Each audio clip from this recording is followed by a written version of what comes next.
As we grow older, the way we speak to our children becomes more important than ever. Sometimes, without realizing it, our words can create distance or even damage relationships with those we love.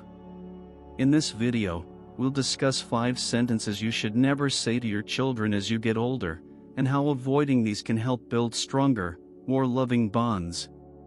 From accepting them for who they are to never assuming you won't need their help, these lessons are essential for maintaining a happy and connected family. Let's dive in. Lesson 1. Accept your children for whom they are. Ever say to your children, "Why can't you be like your brother or sister?" This kind of comparison can destroy your relationship with them. Don't make them feel like they're not good enough just because they don't meet your expectations. Accept them for who they are. It's not about what you think they should be, it's about embracing them as they are.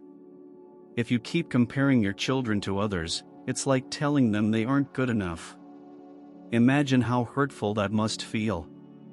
Over time, your children will stop trying to live up to your expectations because they'll feel like they're never going to win your approval. In fact, you might even push them to become someone they're not. They may begin to resent you, and your relationship could become strained. As the saying goes, comparison is the thief of joy. It steals the joy of their individuality and your joy of seeing them for who they truly are. When you push your children to be someone else, you take away their chance to shine in their own way. Think about it. If they feel like they are constantly being measured against someone else, they won't feel confident in their own abilities or feel like they're loved for themselves. They'll feel lost, frustrated, and disconnected from you. You might think you're helping them by pushing them to be better, but the truth is, you're just pushing them away. So, what can you do? Start accepting your children for who they are. If they are different from you, or different from their siblings, celebrate that. Encourage them to be themselves and support their unique qualities. Remember, as Maya Angelou once said, we all should know that diversity makes for a rich tapestry, and we must understand that all the threads of the tapestry are equal in value no matter their color. Each child is a unique thread in your family's tapestry. Embrace that diversity. By accepting them as they are, you build a stronger relationship based on love, trust, and respect. You'll see your children become more confident, and they'll come to you for support, not distance. So, stop comparing, and start loving them for the amazing individuals they are. Lesson 2. Be happy. Let me tell you something. Never say to your children, "You should always be happy." It sounds nice, right? But the truth is, life is full of ups and downs, and expecting constant happiness is unrealistic. You need to teach your children how to handle both the good and the bad. Happiness shouldn't be forced, it should come naturally. If you always tell your children that they must be happy, you might be pushing them to hide their real feelings. This can create a lot of pressure. Life isn't always perfect, and sometimes it's okay to feel sad, angry, or frustrated. If you expect them to be happy all the time, they might feel like they can't show their true emotions, which can lead to stress, anxiety, and even a lack of trust in you. So, what should you do instead? Teach them that it's okay to have bad days. Help them understand that feelings are normal and part of life. As the saying goes, you can't have the rainbow without the rain. Life has challenges, but it's how we deal with them that makes us stronger. By accepting all their emotions, you help your children grow and learn how to deal with life's ups and downs.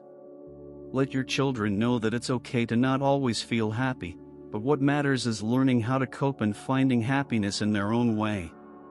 This will build a much stronger, more honest relationship. Lesson 3. Tell your family that you love them. Never, ever assume your family knows you love them just because you never say it. Don't make that mistake. Always tell your children and family that you love them. Saying "I love you" is more powerful than you might think, and if you don't say it, they might start to feel neglected or uncertain about your feelings. If you never express your love, your family might feel like you don't care about them as much as you actually do. Love isn't just about actions, it's also about words. If you show love but never say it, your children might doubt if you really feel that way. Over time, they could feel distant and unsure of their place in your life. This can hurt their emotional well-being and your relationship with them. So, what's the lesson? Don't just show love, say it. Tell your children you love them every chance you get. Whether it's in the morning, before bed, or even after a tough conversation, these words make a huge difference. The famous saying, "Actions speak louder than words," is true, but words still have their power. When you say, "I love you," it reinforces your bond and makes your family feel valued and secure. Take a moment today to tell your family how much you love them. Those 3 words will go a long way in building stronger, happier relationships with your children. Lesson 4: The consequences of emotional distance. Never, ever push your family away emotionally. If you stop showing love, stop communicating, or start ignoring their feelings, you will create emotional distance that could hurt your relationship forever.